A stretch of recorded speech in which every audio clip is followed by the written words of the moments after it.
Ya ibadi, wahai hambaku, firman Allah, kullukum dhalun illa man hadaitu. Kalian semuanya hakikatnya adalah tersesat. Kita tidak tahu arah hidup, tidak tahu mana hak, mana batil, mana adil, mana zalim, mana yang benar, mana yang salah. Karena kita tidak tahu jalan. Karena kita butuhkan apa? Membutuhkan hidayah.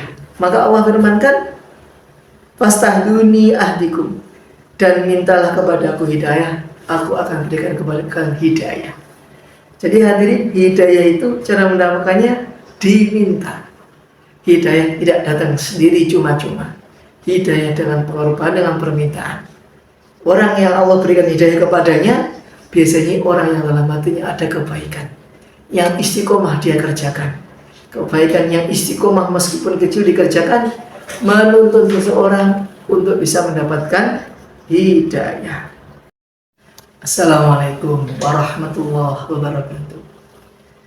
Alhamdulillah, wassalatu wassalamu ala rasulillah, nabiyina Muhammadin abdillah wa ala alihi wa ashabihi wa man. Hadirin wal hadirat rahimakumullah. Puji syukur kehadirat Allah Subhanahu wa taala dan Yang Maha Ghafur. Salawat beserta salam semoga tercurah kepada junjungan kita Nabi Agung Muhammad sallallahu alaihi wasallam, dan kepada keluarganya, para sahabatnya, dan kita pengikutnya ila yaumil qiyamah. Mudah-mudahan kita semua mendapatkan syafaat Nabi pada hari akhir kelak. Hadirin rahimakumullah, pada saat video ini dibuat tepat pada tanggal 1 Agustus hari Jumat, yang mana hari ini hari yang mulia, dan bulan ini adalah bulan yang kita semua bergembira menyambut hari ataupun daripada bulan di dalamnya bangsa Indonesia, negeri tercinta kita ini, telah memproklamirkan kemerdekaannya. Telah genap usia kemerdekaan kita selama 80 tahun. Dirgahayu hari ulang tahun Republik Indonesia yang ke-80 tahun. Mudah-mudahan kita semua terbebas dari segala bentuk penjajahan zahir maupun batin, ya, karena penjajahan itu tidak sesuai dengan peri kemanusiaan dan peri keadilan. Dan mudah-mudahan kita sebagai penerus pejuang para pahlawan pendahulu kita dapat meneruskan apa yang telah dicita-citakan oleh para pendiri bangsa ini, oleh para ulama kita, kiai kita, santri kita, yang menjadi garda terdepan untuk memperjuangkan kemerdekaan negeri tercinta Indonesia ini. Mudah-mudahan dengan semangat kemerdekaan menuju Indonesia Emas 2045, negeri yang baldatun thayyibatun wa rabbun ghafur. Bahasa mudahnya kemah ripah loh jinawi, pohon ditancapkan, tumbuh rindang, buah-buahannya segala macam buah ada, ya. Rakyatnya makmur, damai dan sentosa, pemimpinnya jujur, adil dan juga amanah. Pemerintahannya sayang pada rakyatnya, rakyat bangga kepada pemerintahannya. Amin ya rabbal alamin. Hadirin rahimakumullah, mari kita lanjutkan kajian kita hadis Arba'in An-Nawawiyah, hadis yang ke-24. Mungkin untuk hadis yang ke-24 ini, karena berhubung hadisnya cukup panjang, maka kita akan bagi menjadi 2 sesi, ya.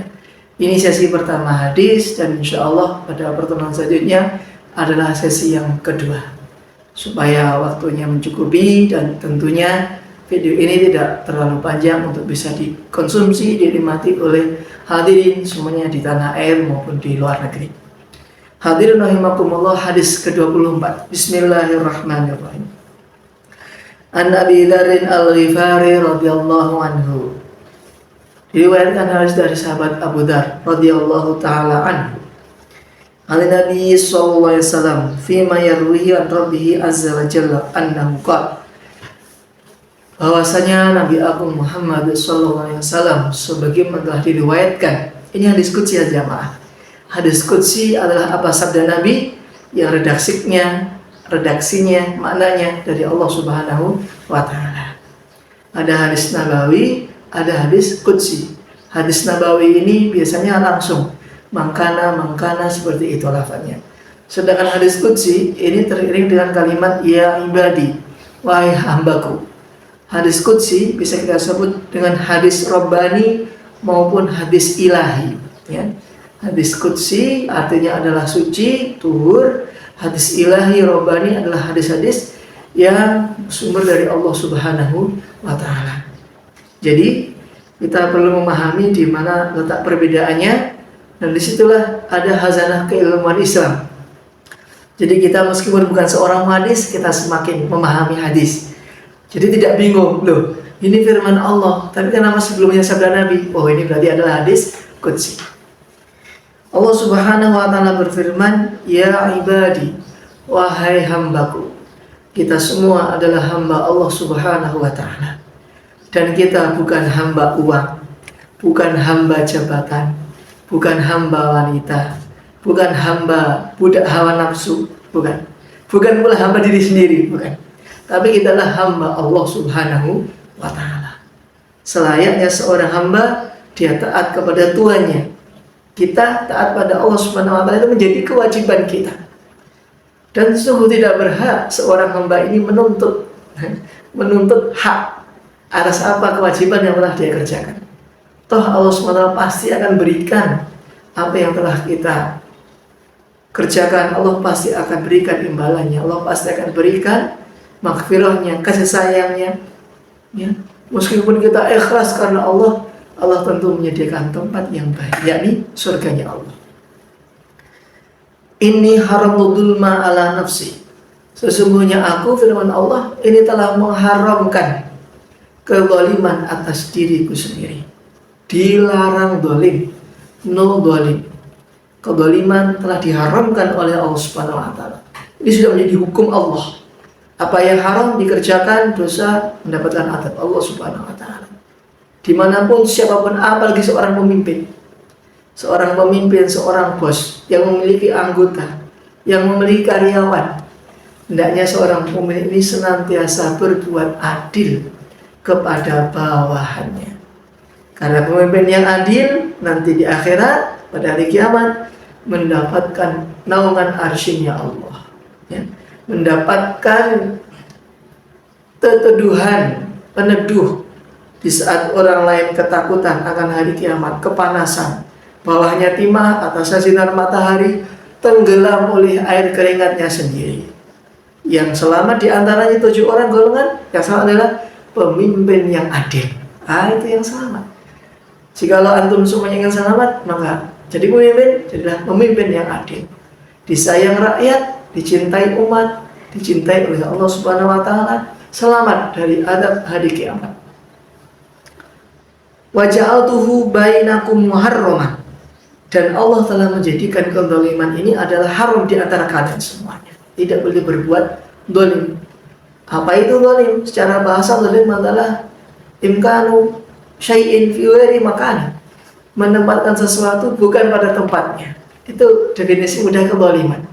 Kira-kira menurut norma, menurut susila, menurut aturan, itu sudah sesuai aturan atau tidak? Kalau sesuatu itu tidak sesuai aturan, ya, berarti itu adalah kezaliman. Hati nurani kita memberontak, berarti itu namanya sebuah kesalahan, kezaliman. Fala tadzalamu, maka hendaklah kalian jangan berbuat zalim. Itu pesan Nabi yang pertama kepada sahabat Abu Dzar. Sahabat Abu Dzar ini termasuk salah seorang sahabat yang zuhud, cinta akhirat, tidak begitu mencintai dunia, tidak begitu mementingkan dunia. Ketika umat Islam datang kepada kemewahan hidup, Abu Dzar lebih mementingkan uzlah, menyendiri tempat yang sepi di hutan. Karena apa? Takut terhadap fitnahnya dunia. Kemudian pesan Nabi yang kedua, yakni ya ibadi, wahai hambaku, firman Allah, kullukum dhalun illa man hadaitu. Kalian semuanya hakikatnya adalah tersesat. Kita tidak tahu arah hidup, tidak tahu mana hak, mana batil, mana adil, mana zalim, mana yang benar, mana yang salah, karena kita tidak tahu jalan. Karena kita membutuhkan apa? Membutuhkan hidayah. Maka Allah firmankan, fastahduni ahdikum. dan mintalah kepadaku hidayah, aku akan berikan kepada kalian hidayah. Jadi hadirin, hidayah itu cara mendapatkannya diminta. Hidayah tidak datang sendiri cuma-cuma. Hidayah dengan pengorbanan, dengan permintaan. Orang yang Allah berikan hidayah kepadanya, biasanya orang yang dalam hatinya ada kebaikan, yang istiqomah dia kerjakan. Kebaikan yang istiqomah meskipun kecil dikerjakan, menuntun seseorang untuk bisa mendapatkan hidayah. Selanjutnya hadirin rahimakumullah, pesan ketiga Nabi sallallahu alaihi wasallam. Ya ibadi, wahai hambaku, firman Allah, kullukum ja'i'un illa man at'amtu. Kalian semuanya dalam keadaan ja'i'un, dalam keadaan lapar, kecuali orang yang aku berikan kepadanya makanan. Hadirin, salah satu yang ditakuti oleh semua orang adalah rasa kelaparan. Kenapa lapar? Tidak ada makanan, ataupun ada makanan tidak bisa membeli. Bisa membeli ada uang, tidak ada makanan yang jual. Ini kondisi itu adalah kondisi di mana seseorang membutuhkan makanan untuk menyambung hidupnya, ya. Dan dari mana dapat makanan? Di sisi Allah Subhanahu Wa Taala, dengan cara kerja, dengan cara bercocok tanam, ya, menanam padi. Itu semua adalah sebab-sebab datangnya rezeki. Pemberi rezeki adalah Allah Subhanahu Wa Taala. Kita berjalan di atas garis asbab, dan insya Allah kita akan menemui wasabbibul asbab, yakni Allah Subhanahu Wa Taala. Fastat'imuni ut'imkum. Maka apabila kalian lapar, menginginkan daripada makanan, maka mintalah makanan kepadaku. Mintalah makanan kepada Allah Subhanahu Wa Taala. Ut'imkum. Pasti Allah Subhanahu Wa Taala memberikan makanan tersebut kepadanya. Allah akan memberikan makanan kepada orang-orang yang meminta kepada Allah. Bisa saja terjadi seseorang ketika saking lapar dan saking ininya datang makanan dari surga. Tidak usah hadirin, karena kejadian ini pernah dirasakan oleh orang-orang sebelum kita. Mereka sudah terbiasa mendapat pertolongan Allah. Tidak susah bagi mereka untuk mendatangkan makanan surgawi. Mungkin yang rasanya tidak seperti makanan duniawi ini. Makanan surgawi sedikit, Masya Allah, langsung enak rasanya, tidak mudah dilupakan, langsung bisa mengenyangkan. Biidznillah, dengan izin Allah Subhanahu Wa Taala. Biasanya kisah-kisah ini dimaksud di dalam kitab-kitab orang-orang dahulu, kutubut turos. Kalau zaman sekarang diceritakan orang dapat makanan di surga, wah ini suatu keanehan. Kita saja yang sudah kerja siang malam aja susah katakan dapat makanan, ini kok orang-orang dengan amal langsung dapat makanan. Seolah-olah mustahil, padahal tidak ada. Allah kuasa, makhluk tidak kuasa. Inilah minimnya akidah, keyakinan kita seolah-olah tidak yakin Allah mampu mendatangkan dari jalan yang tidak disangka-sangka. Kemudian hadirin rahimakumullah, yang terakhir, yang keberapa ini? Keempat ya. Kullukum ma'arin illa man kasautu fastaksuni aksikum. Kemudian kalian semuanya dalam keadaan yang telanjang. Kita lahir ke dunia ini dalam keadaan tidak memakai apa-apa. Tidak diberikan baju, tidak diberikan celana, sabun, peci, dan lain sebagainya. Kita lahir dari rahim ibu kita, menangis, tangisan, tidak bawa apa-apa. Dan besok ketika malaikat Israel datang menjemput kita, kita juga tidak membawa apa-apa. Datang tidak membawa apa-apa, pulang ke akhirat juga tidak membawa apa-apa. Di dunia ini semuanya adalah titipan dari Allah. Harta, istri, anak, jabatan, kekayaan, apa yang dimiliki, itulah titipan dari Allah. Siapa yang menjaga titipan dengan amanah dan dikembalikan kepada penitipnya, dia adalah orang yang sukses, orang yang baik. Bila mana diberikan amanah namun dia selewah, tidak mau mengamalkan amanah secara sempurna, maka dihisab, diperhitungkan oleh Allah Subhanahu Wa Taala di akhirat nanti. Hadirin rahimakumullah, masalahnya tidak hanya di dunia ini kita hidup, justru yang hidup hakiki adalah di akhiratnya Allah. Di dunia seseorang ketika berbuat mungkar, berbuat khilaf, mungkin dia bisa ngeles, bisa suap sana sini, terbebas dari hukum. Tetapi nanti di akhirat malaikat tidak bisa disuap dengan rupiah.